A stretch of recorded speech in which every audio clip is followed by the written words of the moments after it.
Broadcasting live from the Business Radio X studios in Phoenix, Arizona, it's time for Phoenix Business Radio, spotlighting the city's best businesses and the people who lead them.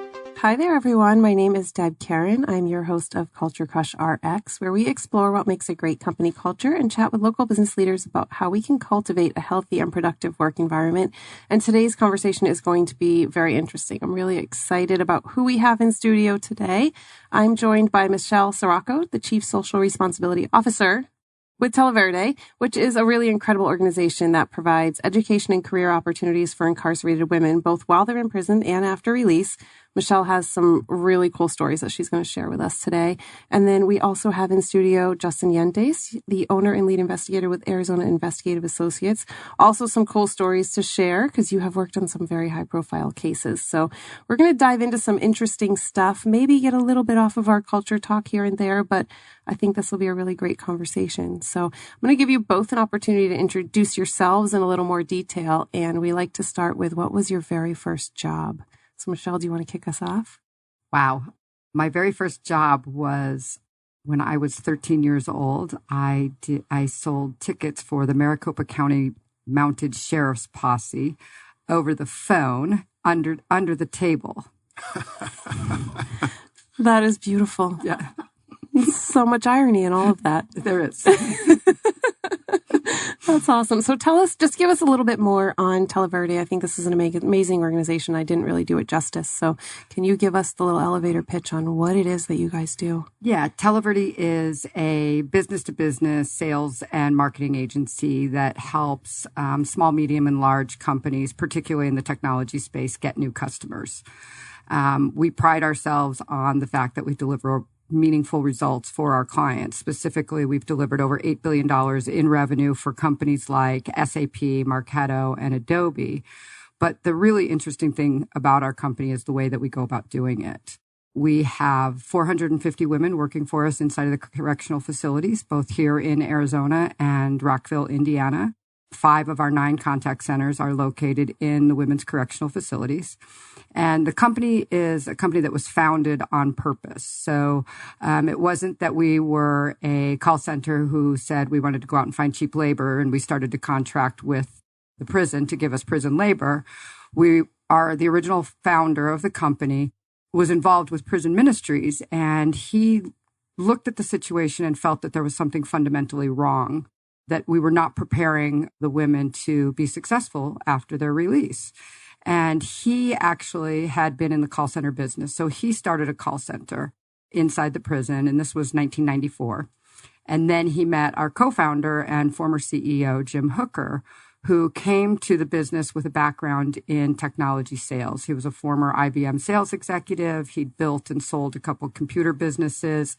And he looked at the situation and believed that we could, by training the women to be successful in sales in the technology space, he could build a successful business and enable the women to build marketable skills that would lead to a meaningful, rewarding career, particularly enabling them to be not just financially independent, but to be financially successful. Because he believed that, and I think, as we all know, that anybody in sales, a really good salesperson, will make more money than anybody else in the company. And so he felt that teaching them to be successful in sales would enable them to have a career that would help them be financially independent upon their release. But more than that, be financially successful and able to care for themselves and care for their children in an industry that was less likely to be discriminatory against them because of the fact that they had a felony conviction. Yeah, I love that. And then the connection that I made here with you and Justin is you were talking about how, I think both of you had shared the same comment to me, but could you imagine if you were judged on the 5 minutes of bad decisions you made in your life and therefore denied a lot of future opportunities? So I love what you guys are doing because, as I've said to both of you, I do think that a lot of times it's just that people haven't had the best opportunities in front of them. And so they're human beings. And I think we all have a lot of great potential inside of us. So I love that you guys are doing that. And let's jump into, Justin, how that ties into you and what you do. Give us a little background on your business. Sure. My name is Justin Yentes, and I've been a private investigator since about 2007. I got into the field, honestly, private investigators come from various walks of life. Here in Phoenix, there's some of our most notable PIs are former law enforcement, a couple of them. There are a few, Rich Robertson, who came out of the media, Lou Ruggiero, who was also with, I believe, Channel 12. I came from banking and finance. Back in the late 90s, I lived in South America. I was a missionary in Venezuela for several years and picked up Spanish and spent several years living in the local community, getting to know folks. I got pretty skilled at interviewing and finding people in rural locations. That was before Venezuela has, recently had a pretty severe downturn. I wouldn't be able to go there now. But in 2007, a former police officer, a friend of mine, wanted to start a PI agency. And so he contacted me and asked if I would partner up with him. And we started our firm at that time. We do primarily criminal defense work. Private investigators get hired for anything from cheating spouses to missing heirs to finding missing children. I've been contracted to locate jewelry that was stolen, but the great majority of our work at this point is capital defense. So we work with a good chunk of the capital defense attorneys that operate in Maricopa County, preparing their cases for trial. Yeah. Not only do we look at the guilt innocence phase of a case to determine whether or not someone is guilty of a capital qualifying crime, but then we also, in a capital case, the case is divided up into several portions, primarily the guilt phase and then the penalty phase. In that penalty phase, once someone has already been found guilty of homicide or a capital qualifying homicide, we have to put their life in perspective. So it's our job to locate information and witnesses and documents that can really shed light on who this person was. And so that's the great majority of the work in capital work is showcasing what someone has lived up until that point, what put them in the scenario where that crime was committed, what type of life they lived, so that the jury has a full understanding of who this person is before they pass judgment on them. Yeah, it's powerful. I think, because, you shared with me recently one of the more notable cases that you've worked on. And I think when it's case, especially when it's in front of the media, and I think you both can probably speak to this, there's a lot of armchair juries. There are. Judgment passing. But like I've said, I think there is a lot of opportunity with folks, and not always capital crimes, but in the ladies that you work with, Michelle, is there, obviously the hope is that they are going to be out of prison and living a fulfilling life past that. And you had shared some statistics with me, a tough word for me every time, about your recidivism rates. Can you speak a little to that and how your program has helped ladies stay back in the real world and thriving? Yeah, so that's really what we pride ourselves on is not just the fact that they're learning skills and working and taking care of themselves while they're incarcerated, but they're learning marketable skills for when they get out. And then we provide them with job opportunities to come work at our corporate office once they're released. And we have a nonprofit foundation that does job placement for them at companies around the valley so that they can get a job, get on their feet and move forward. And it's through that effort that the women, we believe, is what makes them successful in staying out of prison. Mm-hmm. And so of the 3,000 women that have worked for us over the past 25 years, we have less than 7% recidivism rate. And for those of you that don't know much about recidivism, the 3-year average in Arizona is currently 37%. The national average is that 83% of people will go back to prison with a new charge within 9 years. And so this less than 7% that we have for our 3,000 women is over a period of 25 years. So it's about changing their lives, but it's also changing about the lives of their families and their children. And, it has a generational impact as well. Yeah, absolutely. I mean, you can both probably speak to that in that 87%. That's pretty huge. Do you think that does point to a lack of opportunity? Well, I think the issue is multifold. In Arizona, a lot of the careers that people can get require licenses. If someone wants to go out and become a barber or get a ROC license to become a contractor, any type of major landscaping, they're going to have some sort of license. And a lot of these careers are run by boards that check into felony convictions. In Arizona, there's no expungement, so there are some criminal felony charges that can be set as misdemeanors, but the great majority of them, once they're on the record, they're always there and they're always findable. So when a guy or a lady gets out of prison, if they've been in for 10 years, they don't have a lot of opportunity to go out and apply and put on an application that they don't have a felony conviction, or, even come in with a lot of training to do something. I had a client he did about 10 years for a drug-related case. It was an organized crime-related individual. And while he was in prison, he was reading, he was going to Bible study, he was doing a lot of great things, but then he got out and he didn't have any opportunity, and he got picked up for drug dealing within 10 months. Right. And that probably is because you have to live. And if that's the only path that you can find. One of the things I say, there's a lot that I can comment on about what you said. What you were talking about is the licensing. That's what we call collateral consequences. There's 47,000 collateral consequences to a felony conviction in the United States. In the state of Arizona, there's over 840 that are very specific to the types of licenses and careers that you cannot have after you've been convicted of a felony. The idea that if somebody goes into prison and they're unemployed, uneducated, and unskilled, and we release them in the same way, there's nothing else that we can expect. The other side is that if they go into prison and they do have the opportunity to get an education, to work in some type of a job that would develop skills that may be marketable skills, when they come out, they go to apply for a job, and they have to check the box on the application that says, have you ever been convicted of a felony? And then they're arbitrarily just excluded from the opportunity. So there are actually 23 million people who have been convicted of felonies in the United States. And the unemployment rate for that population is 25% greater than the national average. So we're regularly excluding qualified candidates from the workforce just simply by asking them to check the box. And that's a big kind of thing that I've been on lately. The Society for Human Resource Management Professionals worked with Charles Koch Institute, to do a study that said, and I don't know the statistics on this particular one right off the top of my head, but it was somewhere around the number of 60 to 70% of HR managers didn't have a problem with hiring and felt that these were just as qualified candidates, right? HR managers, but hiring managers didn't have the same perception. And so SHRM has actually just opened up a pledge where they're just asking all employers to agree to give all qualified candidates a chance. Right? Let's let people get to the table, be part of the interview, and then let's hire people because they're qualified for the job, not because of what they did in the past. Right. And so really naive question.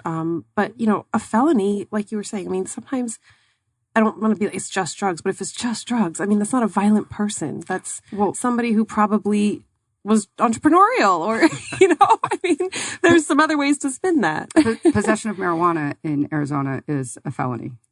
Right. It's also approved for medical use. For medical use. So I'm not approved for medical use, but if I was to have marijuana, I could be convicted of a felony for it. So there's a wide variety of them. There's a lot of things that occur in people's past that haunt them forever. Right.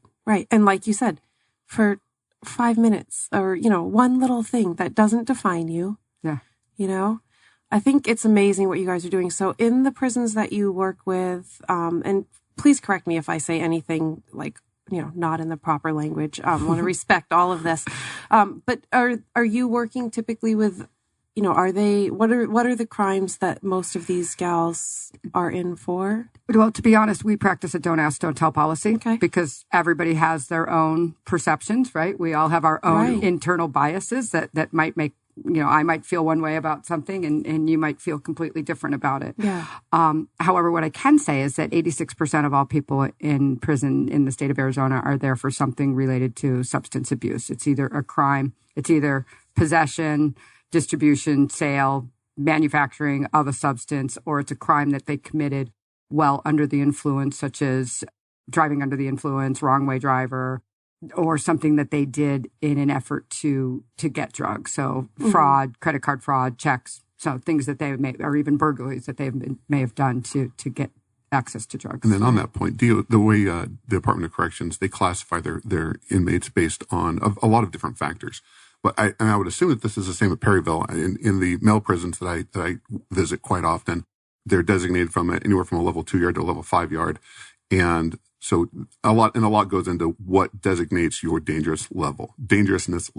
So if you're a great model citizen or model prisoner, I should say, model inmate, you could, earn your way to a level 2 yard based on, the type of crime you have, your history, your write-ups during prison, and you can work your way up or down based on whether or not you get in trouble. So the inmates that are on the lower yards, the more minimum security yards, they have a lot more opportunity. I would assume those are more of the people that would be in these type of trainings.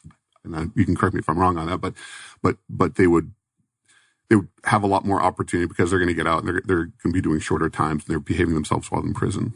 Yeah, that's correct. We actually hire from both the minimum security and the medium security yards at Perryville. But we have one kind of requirement that aligns a little bit with it, is that they have to have less than 10 years remaining on their sentence. Mm-hmm. And that's because we want to be able to provide as many women as possible with opportunities, because it does represent opportunity for them and their families to have a better life when they get out of prison. So we want to make sure as many people as possible get to take advantage of that. Oh, that's fantastic. Yeah. So touching on the whole idea of company culture, which is kind of one of my passions and why I've even started this show. Let's speak to your clients that you work with, the people that ultimately hire these gals. What's the perception there? And how do you guys work with them to say these are very qualified folks that you actually want to have on your teams, now and in the future?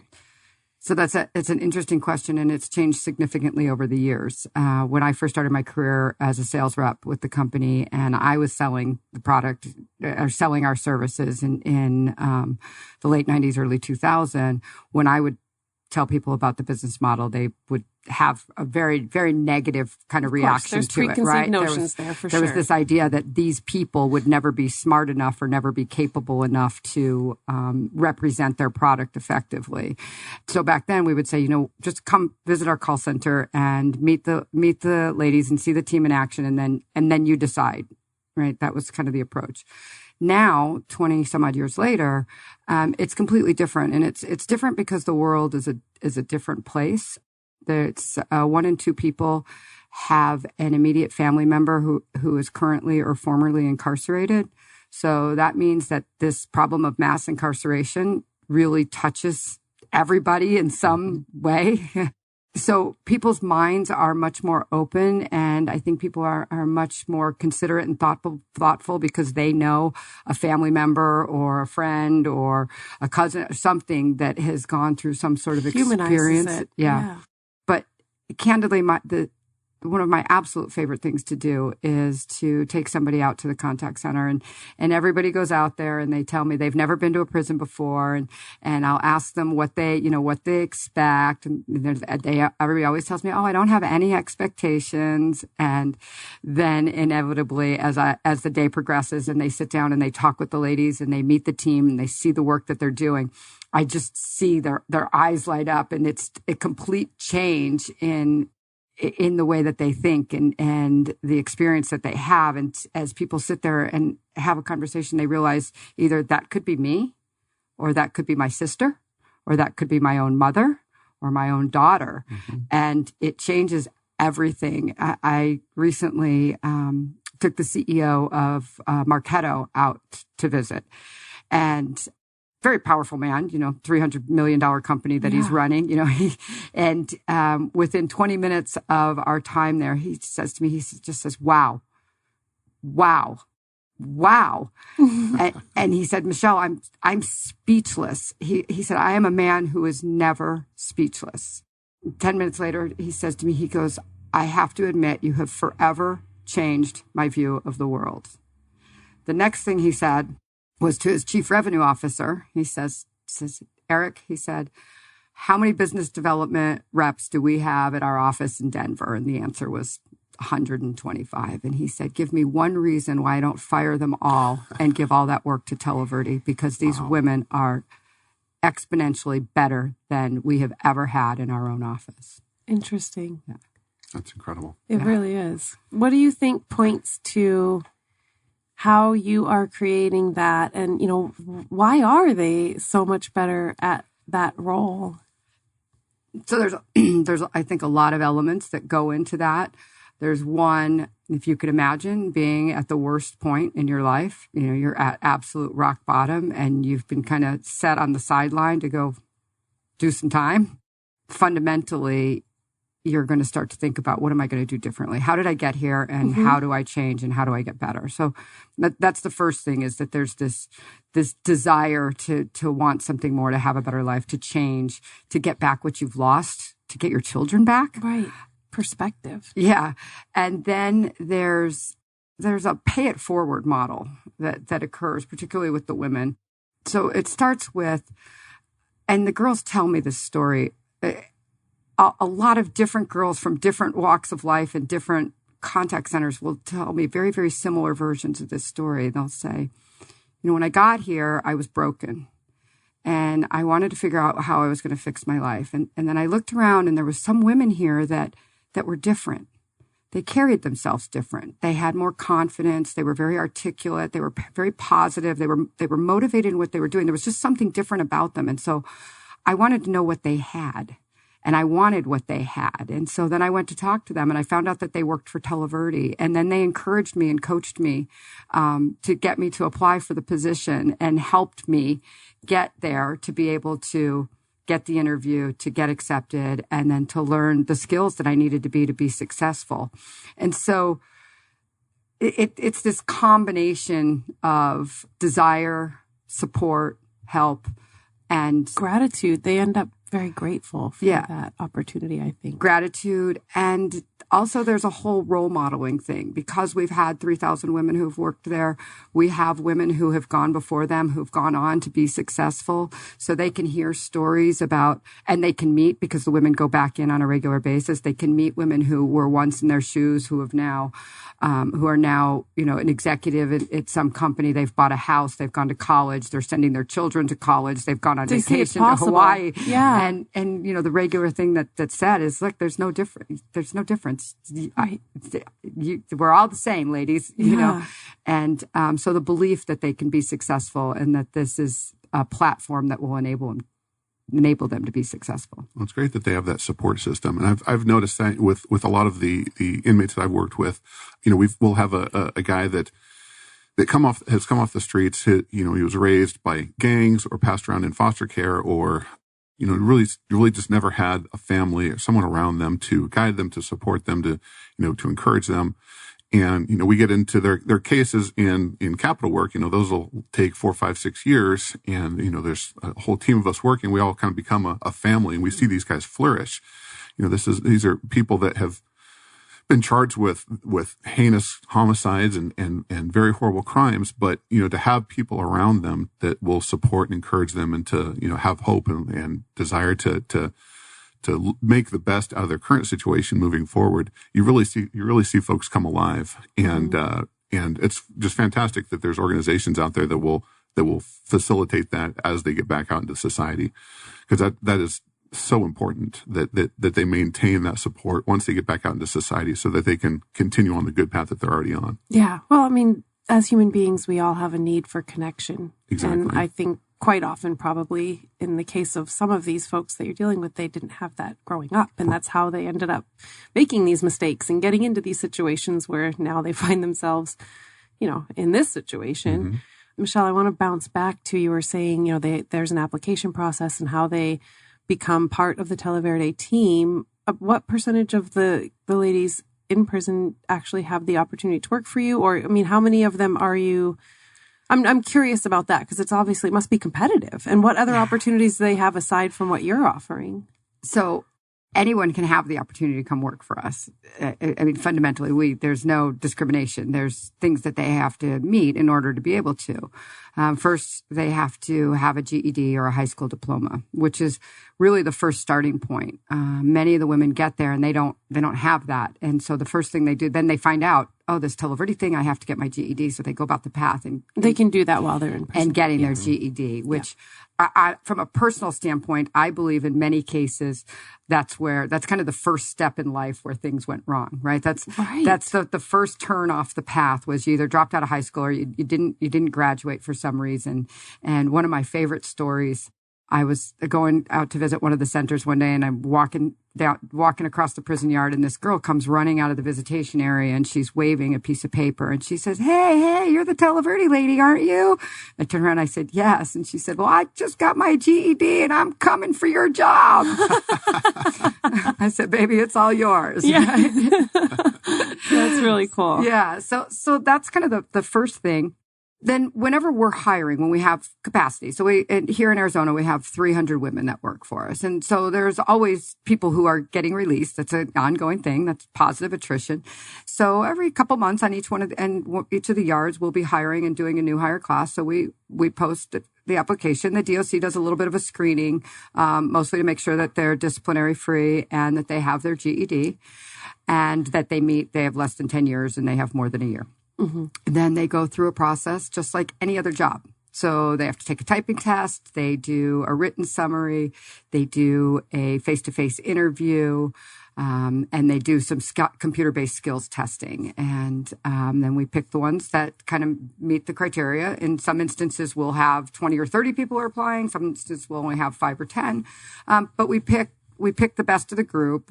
We stay with relevant training size classes also that meet the needs of what we're trying to do. They go through 2 weeks of classroom training that is accredited by Rio Salado Community College for 6 credit hours. They like to call it mini boot camp, where they learn business acumen, technology skills, sales skills, marketing, demand generation, things that they need to know in order to be successful. And then they go into working on the phones with a mentor and a coach. And then that goes on for a period of about 2 to 4 weeks before they're certified to go on to a client campaign. It's an opportunity that's available for everyone. They just have to, they've got to be willing and able to do the work necessary. So sometimes a gal I was talking to the other day, she said she had to apply 5 times. And she wasn't going to apply the 5th time. And her friends on the yard were like, you got to do it. You just got to do it. And she got the job. She's been with us for a year and a half now, and she's getting out soon and looking forward to the opportunity to come work at our corporate office. That's really fantastic. Cool. Yeah. Yeah. So Justin, I know that yours, you're typically defending capital crimes. And the last one that we talked about, you were working on, the guilt is established, but working on what the penalty is. And explain to me some of those differences. And, when Michelle's talking about they need to have, less than 10 years, because obviously then there's an opportunity for growth beyond that. When you're working with your clients and you're working on hoping that they'll get a better penalty, or I'm not framing my question very well, but as far as, you're looking for potential for them to probably contribute again, and they're not always going to be people that are working on life sentence versus death penalty, correct? Correct. Yeah.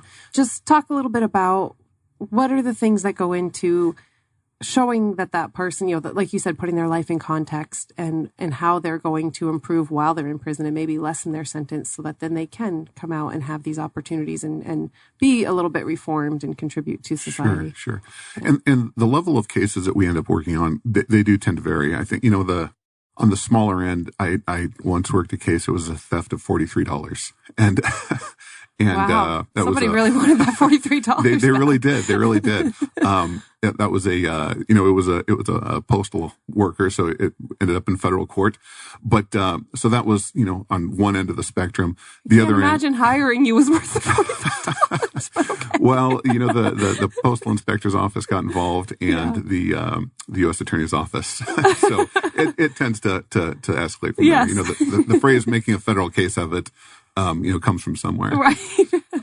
So that was on one end. We've defended folks that were charged with auto theft, with aggravated assault, sexual related crimes.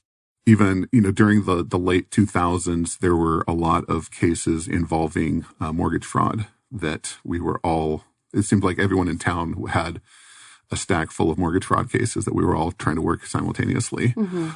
And then on the other end, we've done cases involving organized crime, drug smuggling for different organizations, both north and south of the border, in Arizona and in New York. We've done some pretty interesting cases over there. Yeah. Have you done, wrongful accusations? We have. Yeah.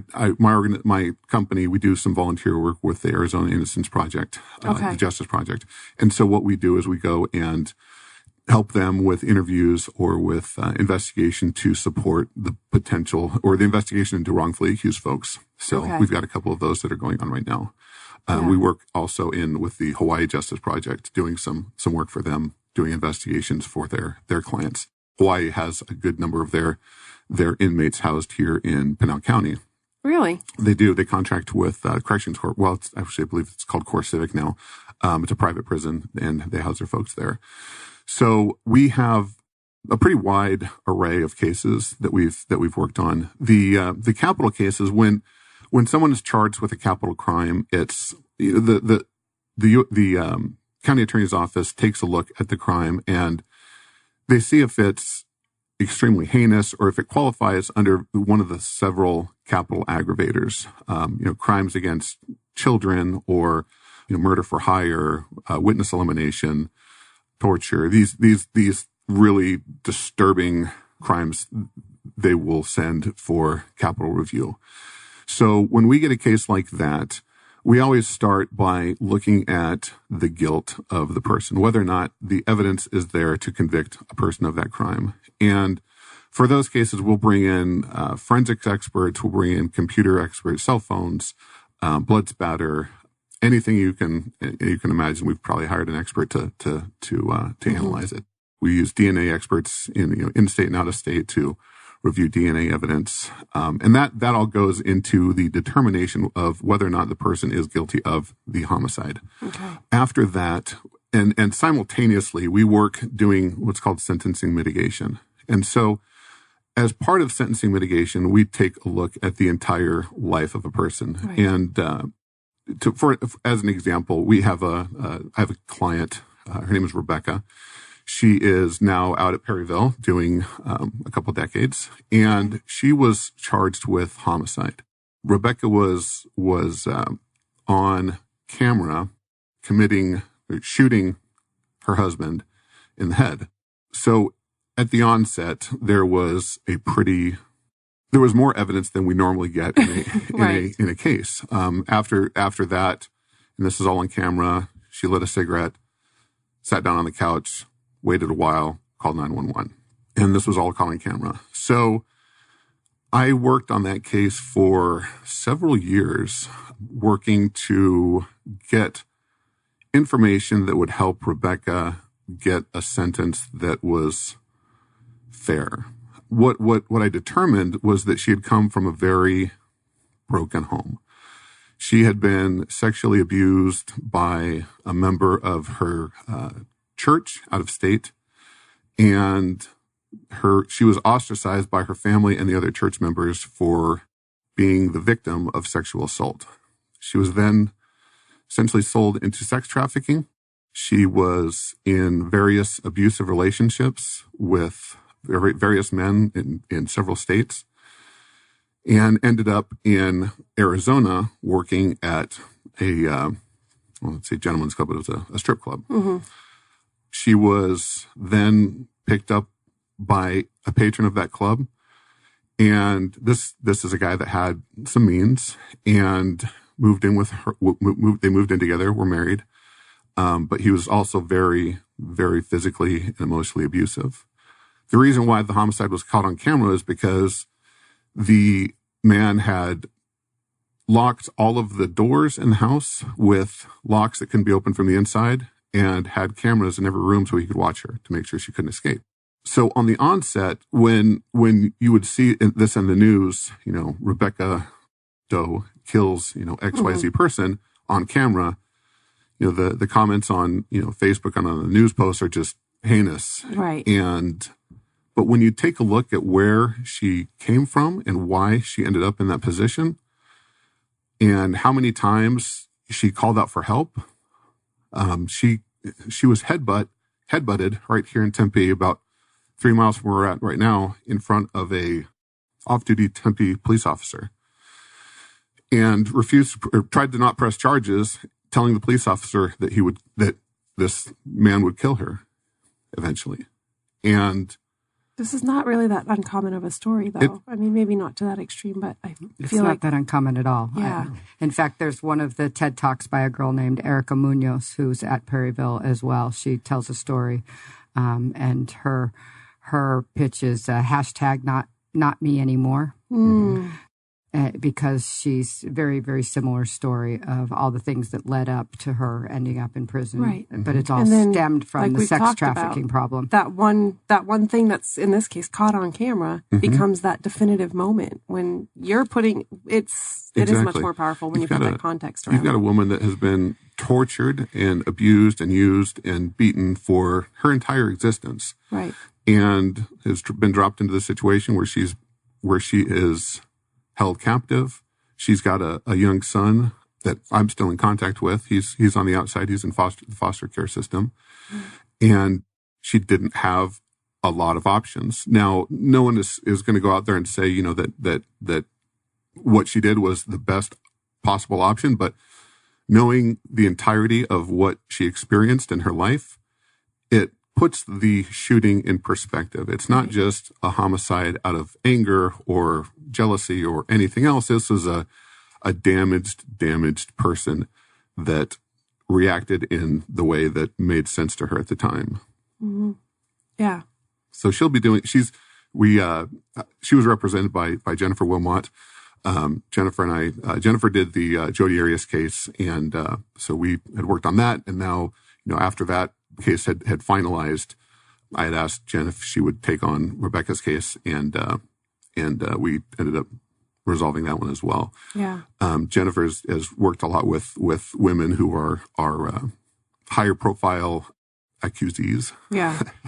and did just a fantastic job with Rebecca's case. We were really pleased with the 22-year sentence that we ended up with. What was her possible alternative? Life.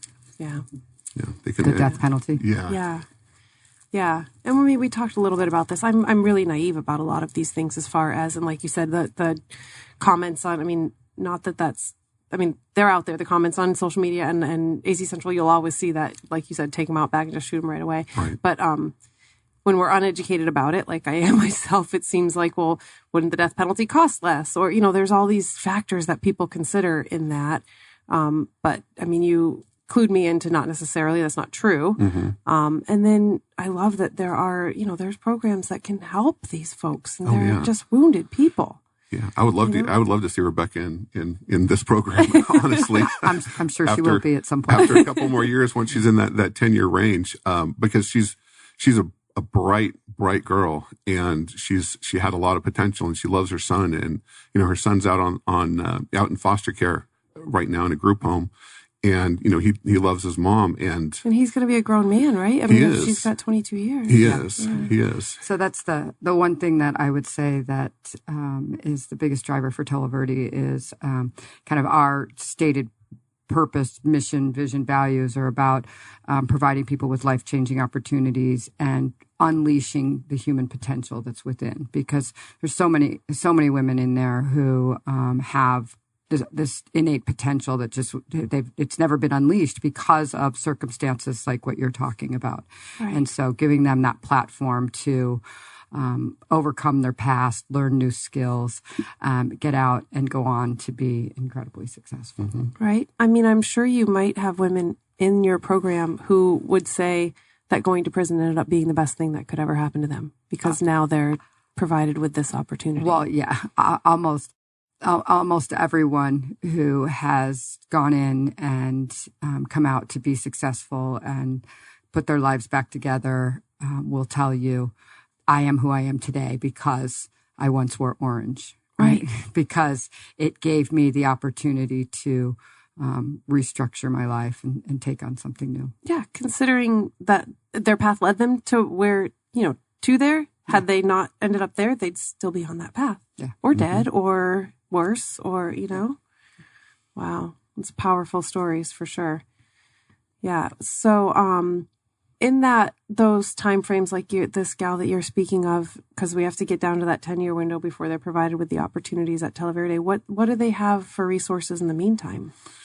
Honestly, I'm not 100% sure what all is available on her level of incarceration.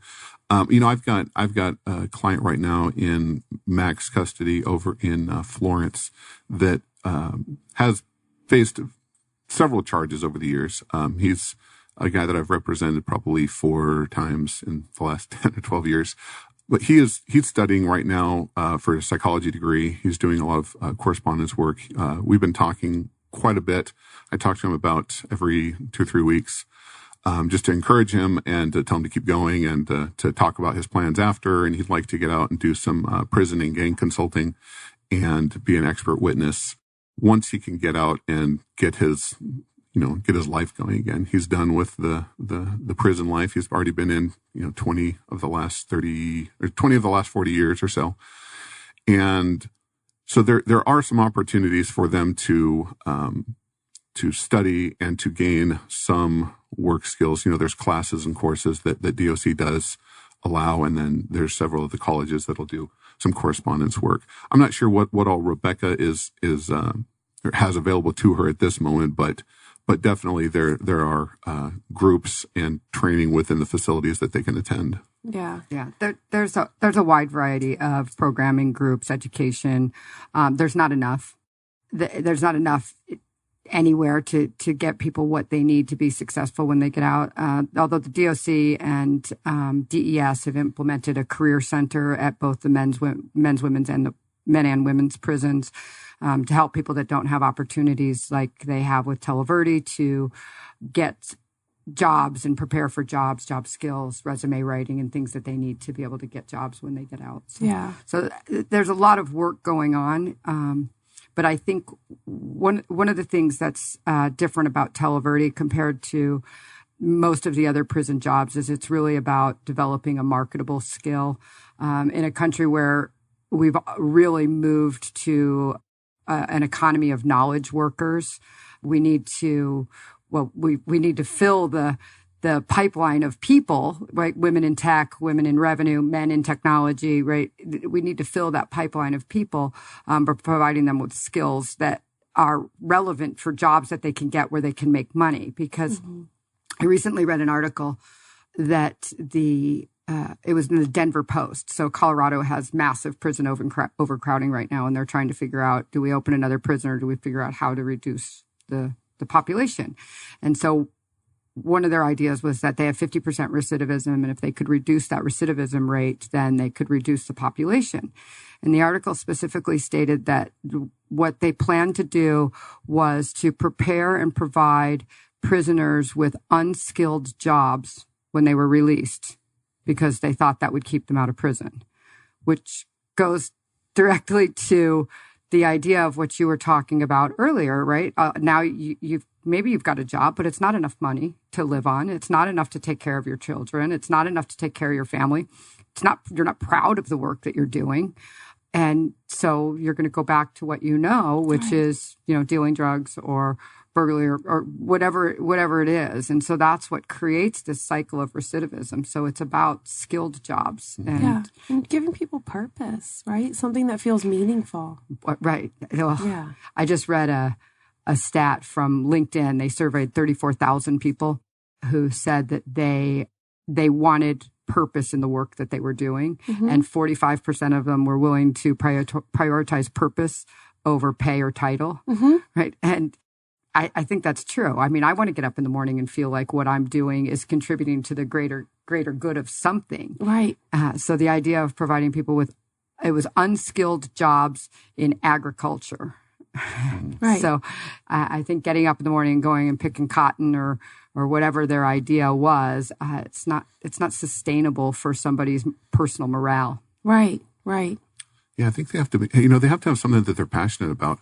This guy that I was mentioning, he started reading psychology books. It must have been, about 5-6 years ago.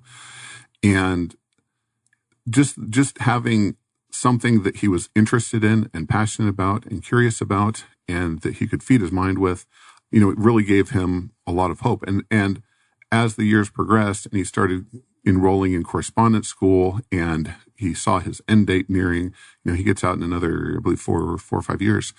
He really knew that he could get out and do something that he was drawn to. It wasn't just going and filling a paycheck. He was really interested in making a mark on the world and going out and speaking in, high schools and speaking in schools to kids to help them to avoid the mistakes that that he's made. So I think, if you can give inmates, the ability to move into something that they are interested in and passionate about, I think you've got a winning situation there. Now, politically, there's always these roadblocks because, prison is supposed to punish offenders. It's supposed to protect the public. And so there's often pushback from the general public of, for programs within the prisons to help prisoners get to a better life. Well, I think the difference is punishment versus reform. Exactly. Right? And if we want to have low recidivism rates, and if we want to actually have the Department of Corrections correcting behavior and correcting and helping citizens to move from the life that they were in before, pay for the crimes, but then move into a new life, then we're going to have to think outside of the box and not just stick people in cages and, wait 10 years and hope for the best when they get out. Yeah. When you put it that way, it's just not logical. It's really not. When someone knows drug dealing and they know gangbanging, that's what they know, and that's what they're going to continue to do in prison, and that's then what they're going to get out, unless that behavior can change. Right. And it can, but we have to think of this as an opportunity to reform and educate and correct bad behavior and help these people get into society again, because that's going to save, tax dollars. It's going to save families. It's going to, the amount of benefit that would give to our community would just be astronomical. It is astronomical. And that's actually one of the things about Tele that we've calculated. And the estimate is that fundamentally, just by keeping the women out of prison with our 7% recidivism rate, it represents a $25 million a year savings to the state of Arizona, because Arizona currently spends about $1.1 billion a year on incarceration. And so by keeping these women out of prison, that's a savings to the state. And then the fact that now they've actually become productive members of society with an income, there's also, the positive economic impact that's having when they're buying houses and buying cars and contributing to society. Amazing. And then one of the other things that I talk about all the time, and you work with the men quite a bit, and people regularly ask me, well, why not the men, Michelle? Why not the men? That was going to be one of my next questions. I know. I just figured I'd preempt the question because it's always coming. The first time I was asked that question, I was like, But the reality is that 66% of, 4 out of 5 women in prison have children, and 66% of those children are under the age of 18. And depending on what study I look at, those children are anywhere from 3 to 10 times more likely to go to prison themselves. If their mother is imprisoned. Any incarcerated parent. child. Okay. So particularly the mother. So the overwhelming number of those children, when the mother is released from prison, she's expected to take those children back. It's not, the men aren't being expected to come out and get the children from grandma's house or auntie's house or get them out of foster care. But the women are. And that's what they're striving to do. And so the men have significantly more programs in prison than the women do. The women are a little bit of a forgotten population. It's the same thing, gender bias. There's so many more men in prison than there are women. Everybody's giving them opportunities. So that's one of the reasons why we're there. In fact, this is another one that I just came across a couple days ago, is in Texas, the men have 27 career choices that they can get trained and certified in before they get out of prison, including they can get MBAs from the local universities. At the same time, the women only have available to them as 2 certifications, one in culinary and one in office administration. So they can cook or they can type. My reaction to this was, oh my goodness, what year is it? I know. just going to say, this is 2019, right? So the women are neglected, and I don't know that it's so much of a discrimination thing as it's just there's such a smaller population of women. Mm-hmm. So that's one reason why we're there. But the other is that we believe if we fix the woman, we can fix the family. Mm-hmm. Because when she gets out, if she's financially able to take care of her children, right, then she'll be able to do that. Then the children will be less likely to go to prison. And as she moves on and progresses her life in a positive direction, the man's either going to come with her or she's going to make him get out. So that's kind of the reason why we've focused on the women. That's awesome. I'm glad you answered that question for me. Yeah, it really is. So what are the growth plans for Tele? I mean, we talk about this and I'm like, this should be everywhere. This should be how prison works. I want it to be everywhere. In fact, my personal platform is that if more businesses would get behind and do what Tele is doing, and that is to provide jobs training and education to people who are there while they're incarcerated and opportunity for them after they're released, then we can put an end to this mass incarceration problem. Tele specifically, our goal is to provide 10,000 life-changing opportunities within the next 10 years. So we will be expanding into additional prisons here in the United States. We're going to be opening up in the UK, in Manchester before the end of the year in a women's prison.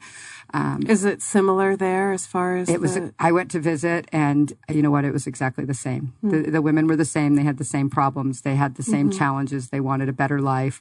They just had a different accent. Yeah, exactly. This is all really mind-opening stuff for me. This is a great conversation. We're getting close to the top of the hour, believe it or not. So, Michelle, can you share a little bit about where people can find more information on Tele, and if there are companies out there that might be listening that would be interested in working with you, how can they get in touch? Yeah, so you can go get more information on our website, www.televerde.com. It's one L, right? T-E-L-E? T-E-L-E, yeah. V-E-R-D-E. Like a green telephone. Making money with the phone. Ah, there we go. I didn't make that connection. Yeah. You can connect with me on LinkedIn. It's just Michelle Cirocco, and I can connect you with the right people to help you solve your problems. I recently did the TEDx event at Perryville, TEDx Perryville Correctional. You can search for that on YouTube, and there are some wonderful TED Talks of the women in prison and some great community leaders talking about what's going on out there. Yeah, I haven't had a chance to watch them all, but what I saw is really good stuff. Yeah. I love TED Talks anyway, but it's amazing stuff. So thank you for bringing that event to our community, because I heard great things about it well before we connected. So yeah, really good. And then Justin, if anybody's looking for your assistance or services, how do they get in touch with you? They're welcome to go to our website, azprivateinvestigator.com, or they can search for us on Facebook at our Facebook page under Arizona Investigative Associates. Okay. We're always looking for new people to work with. If you've got a friend or family member or loved one that is facing criminal charges and you want their story told to the judge or jury in full context, we'd love to sit down and meet with you and hear about what you'd like to share and who this person is, and really present a good, complete view of their life to the person or persons that are going to be deciding their sentence. Yeah, there's so much more that goes into being a private investigator than I realize. Like, you kind of have to be that psychologist and counselor and advice giver. You really do. You really do. It's something I didn't realize when I started, but I've grown to love. Yeah. Awesome. Well, thank you both so much for sharing all these thoughts today. Hopefully some people do reach out. I think that this was a really, really fascinating conversation. So really appreciate it. Thank you. And thank you to everyone for listening in. This has been Culture Crush RX. I'm your host, Deb Karen. We are very proud to be part of the Phoenix Business Radio X community. We hit your airwaves in partnership with Max 6 and Conscious Capitalism of Arizona. And as always, I hope you have enjoyed listening in, and we will talk with you soon.